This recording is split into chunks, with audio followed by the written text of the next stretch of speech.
सुना येती घरा या मालिकेच्या आजच्या भागामध्ये इथे आता माधवचं डोकं दुखत असतं. तेव्हा उमा त्याच्याजवळ येते आणि त्याला म्हणत असते की माधव, काल रात्री जे काही घडलं ते सगळं मला माहिती आहे. दारू तू पिऊन आला होतास, पण तुझ्यावरचा आळ राघवने घेतला आणि शिवनाथचा म्हणजे तुमच्या अप्पांचा मार राघवने खाल्ला. असं इथे आता उमा माधवला म्हणत असते. तू जे काही वागलास ते मला अजिबात पटलेलं नाही आहे. तुझ्यामुळे राघवला मार खावा लागला. तेव्हा इथे माधव म्हणत असतो, आई, त्या राघवचं कौतुक तू करूच नको. काय गरज होती आप्पांना वचन द्यायची, त्याच्यामुळे आम्हालासुद्धा वचन द्यावं लागलं आणि त्यामुळे हे सगळं घडतंय. तेव्हा उमा म्हणते, म्हणजे काय म्हणायचं आहे तुला? माधव तिला काही न सांगता सरळ तिथून निघून जातो. तेव्हा उमाला कळतच नाही माधवच्या दारू पिण्याचं नक्की कारण काय आहे ते. त्यानंतर इथे पद्मा आणि भास्कर दोघेजण बसलेले असतात. तेव्हा भास्कर म्हणतो, तायडे, पण त्या माधवने मार खाल्ला असता तर जास्त बरं झालं असतं, कारण तो आपल्या वडिलांच्या पावलावरती पाऊल टाकतो ना. त्याचा आदर्श मुलगा दारू पिऊन आलाय हे शिवनाथला कळलं असतं ना तर खरा त्रास झाला असता, कारण तो राघव काय त्याच्या नजरेमध्ये वाईटच आहे. त्याने मार खाल्ला असेल, त्याला एवढं काहीही वाटलं नसेल. तेव्हा इथे पद्मा म्हणते, बोलतोयस ते बरोबरच आहे रे, पण शेवटीला त्याच्या एका मुलाने जरी मार खाल्ला पण त्याची इज्जत तर गेलीच ना. त्याचं नाक आपल्यासमोर खाली झालंच ना. आता राहिला प्रश्न त्या माधवचा. त्याने मार खाल्लाच पाहिजे, पण त्यासाठी ती मुलगी सतत त्याच्यासमोर पाहिजे आणि दारूसुद्धा. अशी परिस्थिती आपल्याला निर्माण करावी लागेल की ती मुलगी सारखी सारखी त्या माधवच्या समोर येईल आणि त्यामुळे तो दारू प्यायला भाग पडेल. एकतर तो दारू पीत पीत राहील आणि स्वतःचं आयुष्य खराब करून घेईल, किंवा इथे त्या मुलीचा हात पकडेल आणि सरळ तिच्याबरोबर लग्न करून घरी येईल. असं काहीतरी घडेल आणि आपल्याला तर तेच हवं आहे. त्याला दारू पिऊ दे किंवा त्या मुलीला घरामध्ये घेऊन येऊ दे, फायदा आपलाच होईल आणि नुकसान त्या शिवनाथचं होईल आणि आपल्याला तर तेच हवं आहे. तेव्हा इथे भास्कर म्हणत असतो की तायडे, अगदी बरोबर बोलतेस तू. तेव्हा इथे पद्मा म्हणते, आणि ते श्रीधरचं काय? तर त्या श्रीधरला आवडणाऱ्या मुलीच्या घरी मी आता चांगलं स्थळ पाठवलं आहे आणि त्या लोकांना मी सांगितलं आहे की लग्न लवकरात लवकर उरकून घ्या म्हणून. आठवडाभरामध्येच तुम्ही लग्न उरकून घ्या असं मी सांगितलेलं आहे. त्यामुळे दोघांच्याही आयुष्यामध्ये आपण अडचणी निर्माण केल्यात. तर इथे पिहू श्रीधरला फोन करते. श्रीधर म्हणतो, अगं पिहू, काय आहे, का फोन करतेस सारखा सारखा? पिहू म्हणते, मला वेळ लागले म्हणून फोन केला आहे का? हे बघ श्रीधर, त्या लोकांना मी पसंत आली आहे आणि माझ्या घरचे लोक आणि त्यांच्या घरचे लोक हे दोघेजणं घोड्यावरतीच बसलेत. एका आठवडाभरामध्ये साखरपुडा उरकून आमचं लग्न लावून द्यायचं आहे त्यांना. हे बघ, आता आम्ही शॉपिंगला जायला निघालो आहे. मला नाटक तर करावं लागेलच ना शॉपिंगचं वगैरे. मी तुला अजून 2 दिवसांची मुदत देते. हे बघ, तुझ्याकडे 2 दिवस आहेत. लग्न झाल्यानंतर आपण काहीही करू शकत नाही. तेव्हा जे काही करायचं आहे तुला आत्ताच करायचं आहे. लवकरात लवकर स्थळ घेऊन ये आणि लग्नाची बोलणी करून घे. सगळ्यात आधी तू तुझ्या अप्पांजवळ बोल. तेव्हा इथे श्रीधर म्हणत असतो, मी अप्पांजवळ बोलू शकणार नाही. तेवढ्यातच त्या ठिकाणी आता आलेला असतो राघव. तो म्हणतो, काय रे, काय झालं? श्रीधर म्हणतो, पिहूचा फोन आला होता. तिच्या लग्नाची बोलणी झाली आहेत ना. आठवडाभरामध्ये तिचं लग्न आहे. आता आठवडाभरात आपण काय करूया? श्रीधर म्हणत असतो, मी काहीतरी करतो, पण आता वादळ आल्याशिवाय राहणार नाही. तेवढ्यातच इथे राघवचं लक्ष जातं.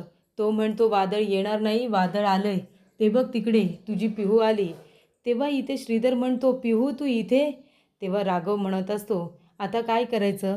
आत्ताच्या आता आप्पांना जाऊन सांग जे काही आहे ते. श्रीधर म्हणतो, नाही अजिबात नाही. मी कोणाला काही सांगणार नाही आहे. चल आधी इथून चल, आप्पांनी बघितलं तर वाट लागेल. तेव्हा पिहू म्हणत असते, श्रीधर काय चाललं आहे तुझं? अरे, प्रेम काय फक्त माझंच आहे का, तुझं नाही आहे? जर तुला लग्न करायचं नव्हतं तर का प्रेम केलंस माझ्याबरोबर? तू एक नंबरचा घाबरट आहेस, फट्टू आहेस, एक नंबरचा फट्टू.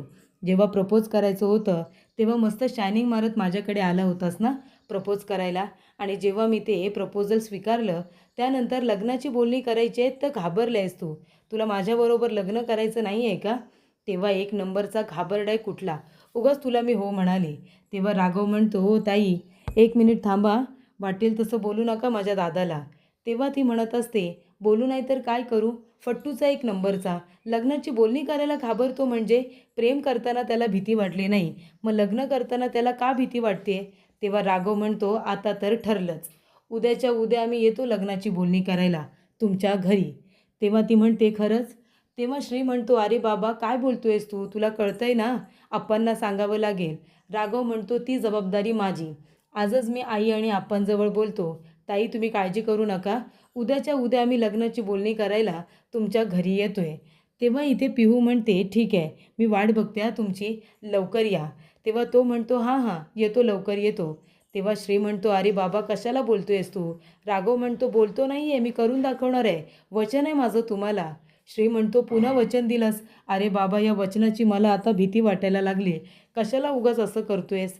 तेव्हा तो म्हणतो, तू नको जास्त टेन्शन घेऊ, जा इथे ताईंना सोडायला त्यांच्या घरी जा, मी जे करायचं आहे ते करेन. तेव्हा इथे रुद्रने त्यांचं बोलणं ऐकलेलं असतं. रुद्र म्हणतो, चला उद्यासुद्धा यांच्या घरामध्ये राडा होणार हे नक्की. तेव्हा राघव धावत पळत घरामध्ये येतो. तेव्हा इथे शिवनाथ आणि त्याची आई दोघेही समोरासमोर येतात. तेव्हा शिवनाथ म्हणतो, काय झालं? पळापळ कशासाठी?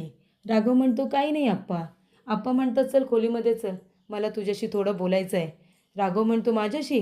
तो म्हणतो, तेच ऐकलंस ना तू, तुझ्याशी म्हणजे तुझ्याशीच बोलायचं आहे, चल आतमध्ये. तेव्हा तो आपल्या आईकडे बघतो. आई पण घाबरलेली असते. राघवची काही चुकी नसताना बऱ्याच गोष्टी तो अंगावरती ओढून घेत असतो आपल्या भावंडांना वाचवण्यासाठी. त्यानंतर रुद्र येतो पद्माकडे.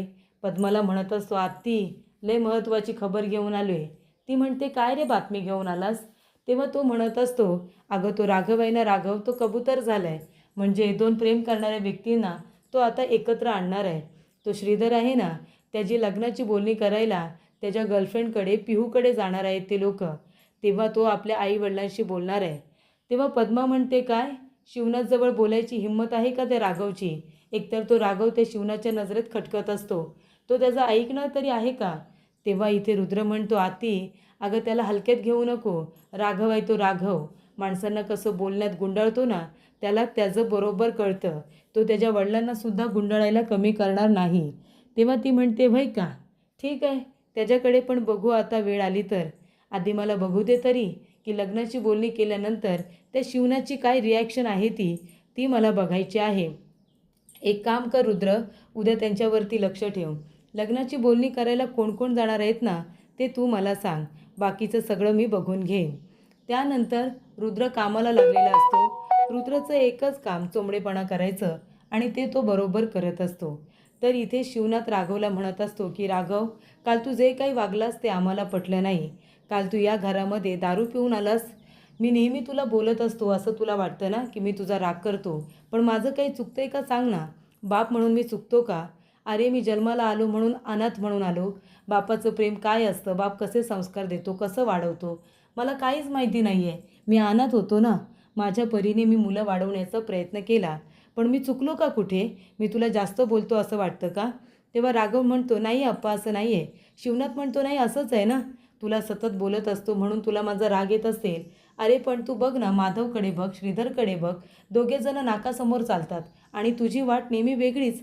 एक चूक करतोस आणि त्या चुका लपवण्यासाठी 10 चुका अजून करून ठेवतोस. मग मी काय करणार सांग बरं?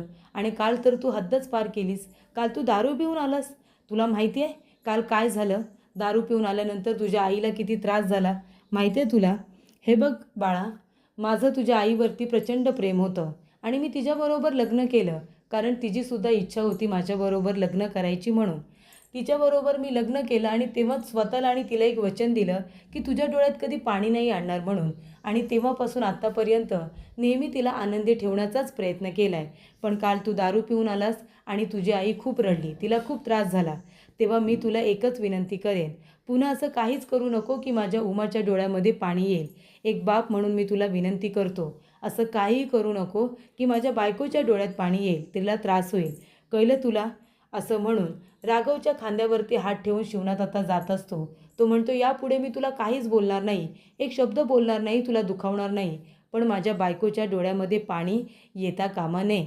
राघवला फारच वाईट वाटत असतं, कारण तोच असा मुलगा आहे जो फक्त आणि फक्त आपल्या आई वडिलांचा विचार करतो, त्यांच्या इज्जतीचा विचार करतो. त्यानंतर इथे बसलेला असतो माधव. मामा त्याला लिंबू पाणी घेऊन येतात. म्हणतात, घे लिंबू पाणी आहे. तेव्हा माधव लिंबू पाणी पितो. तेव्हा इथे मामा म्हणत असतात, काय रे राघव, काल एवढी दारू प्यायलास? आपल्याला झेपत नाही तर प्यायची कशाला? माधव म्हणतो, मामा अरे मुद्दामून प्यायलो का? चुकून झालं, पहिल्यांदाच प्यायलो होतो ना मी. तेव्हा इथे तुला प्यायल्यानंतर कसं वाटतं ते माहिती असेलच ना. कशी तुम्ही एवढी दारू पिता काय माहिती. मामा म्हणतो, एक मिनिट मी आणि राघव आम्ही दोघेजणं दारू बिरू पित नाही हां. मला नाही माहिती दारू पिऊन कसं वाटतं ते. आणि तू दारू प्यायलास तर प्यायलास, दारू पिऊन घरी यायचं असतं. त्याचबरोबर समोर आल्यानंतर दाजी तुझे वडील येणार असतात, तुला प्रश्न विचारतील. या गोष्टीची भीती नाही वाटली तुला? मस्त दारू पिऊन इकडे तिकडे लोडकडत घरपर्यंत आलास ते. आणि हे बघ, एक गोष्ट लक्षात ठेव, झेपत नाही ना तर अशी कारस्थानं करायची नाही, कळलं ना. त्या बिचारी राघवने स्वतःवरती सगळं घेतलं. तेव्हा इथे तो म्हणतो, मामा आधीच माझं डोकं दुखतं आहे आणि तू मला किती बोलणार आहेस रे. तो म्हणतो, बोलू नाही तर काय करू, दारूच तेवढी प्यायला होतास तू. तेव्हा इथे वेदा आलेली असते. वेदा म्हणते, काय म्हणजे याचा अर्थ दारू माधवदादा प्यायला होता आणि राघवदादाने मार खाल्ला आणि आता लिंबू पाणी पण तूच पितोयस ना दारू उतरण्यासाठी. थांब, आत्ताच्या आत्ता जाते आणि आप्पांना सांगते. तेव्हा इथे माधव तिला हात जोडतो आणि म्हणतो, ए बाई, असं काही करू नकोस हा. राघव म्हणतो, चेटकिणी, काय करतेस तू? आप्पांना जाऊन सांगणार आहेस? एक शब्द सांगतो तुला, आप्पांना यातलं काय बी कळलं नाही पाहिजे, कळलं का तुला? तेव्हा इथे वेदा म्हणते, ठीक आहे, नाही सांगणार आप्पांना काही, पण माझी एक अट आहे, मला तुमची मदत हवी आहे. तेव्हा राघव म्हणतो, कसली अट? तेव्हा वेदा म्हणते, दादा आमच्या ना कॉलेजची ट्रिप जाणार आहे आणि त्या ट्रिपला मला जायचं आहे आणि तुम्ही दोघांनी माझी मदत करायची. राघव म्हणतो, काय पाहिजे तुला? माझं ब्लेझर पाहिजे की तुला पैसे पाहिजेत? जे पाहिजे ते सांग. ती म्हणते, नाही नाही, हे सगळं नको मला बाबांची परवानगी हवी, आप्पांची परवानगी घेऊन द्या मला ट्रिपला जायचं आहे. मी परवानगी मागितली तर बाबा म्हणतील की घरामध्ये अभ्यास करत बस, जायचं नाही, पण तू मला आता परवानगी मिळवून द्यायची. राघव म्हणतो, बाई, मी असं काही करणार नाही आहे, याच्यासाठी एक गाल सुजवला, तुझ्यासाठी काय दुसरा गाल सुजवू की काय आता? तेव्हा इथे वेदा म्हणते, ठीक आहे, मी जाऊन सांगते.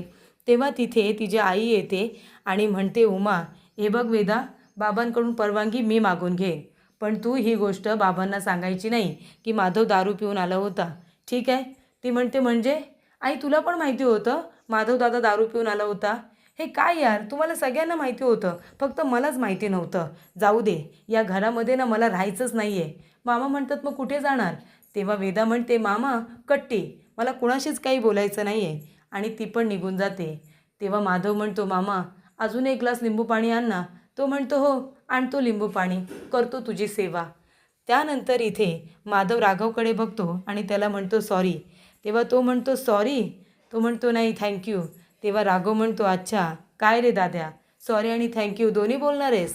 तेवढ्यातच इथे आता मावशी आलेले असतात कामासाठी. नेहमीप्रमाणे छापा काटा करत असतात, शिवनाथचा छापा आणि भास्करचा काटा. तेव्हा इथे छापाच येतो आणि ते तिकडे जात असतात. तेव्हा छाया येते आणि म्हणते, ओ मावशी थांबा, चला पहिला इकडे चला. ती चुकून आता रेषेच्या पलीकडे जाते. ती म्हणते, बरं झालं लवकर तिकडे गेलीस, नाहीतर आज तुझं काही खरं नव्हतं. ती म्हणते, हो माझं काही खरं नव्हतं, तुम्हाला तर मज्जा झाली असती नाही का? तेव्हा ती म्हणते, बाई मला का मज्जा येईल, मला नाही आवडत भांडण वगैरे झालेलं. तेव्हा ती म्हणते, तुम्ही ना प्रत्येक वेळेला छापा येऊ दे किंवा काटा तिकडेच जात असता. ती म्हणते, नाही मी तसं नाही करत, छापा काटा करते, जिथे छापा येईल तिथेच मी जाते. आता शिवनाथच्या घरी छापा येतो त्याला मी काय करू? त्यानंतर इथे छाया म्हणते, गेल्या तिकडे काम करायला, आता सकाळची समधी कामं मलाच करावी लागणार.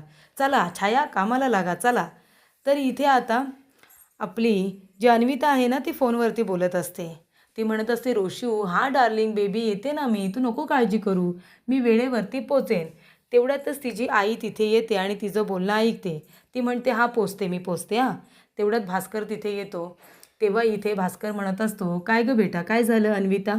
तेव्हा अन्विता म्हणते, काही नाही, मी कॉलेजमध्ये आता काही ॲक्टिव्हिटीज होणार आहेत ना, त्याची मी हेड आहे ना, तेव्हा मला थोडी पैशांची गरज आहे. तेव्हा छाया म्हणते, काय गं, कसल्या ॲक्टिव्हिटीज होणार आहेत?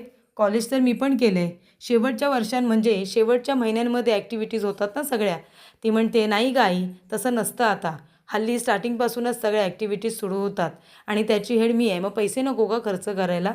भास्कर म्हणतो, ठीक आहे बाळा, अगं पैसे घे ना मग. हवे तेवढे पैसे घेऊन अन्विता घरातून बाहेर पडलेली असते. तेव्हा छाया म्हणते, जाऊ दे, मला काय करायचं आहे? अहो एवढे पैसे देताना जरा विचार करायचा ना, कशाला पैसे हवेत म्हणून ते तरी विचारायचं. भास्कर काही न बोलता बाहेर पडतो. छाया म्हणते जाऊ दे, मुलगी जेव्हा हातातून बाहेर जाईल ना तेव्हा कळेल. आणि मी काय बोलायला गेले तर मला या घरामध्ये काही किंमतच नाही. जाऊ दे, न बोललेलंच बरं. आणि ती आता गप्प बसलेली असते. तेवढ्यातच तिथे मावशी येतात, म्हणतात काय गं उमे, काय करतेस? आणि आता मी भाजी निवडायला घेऊ का?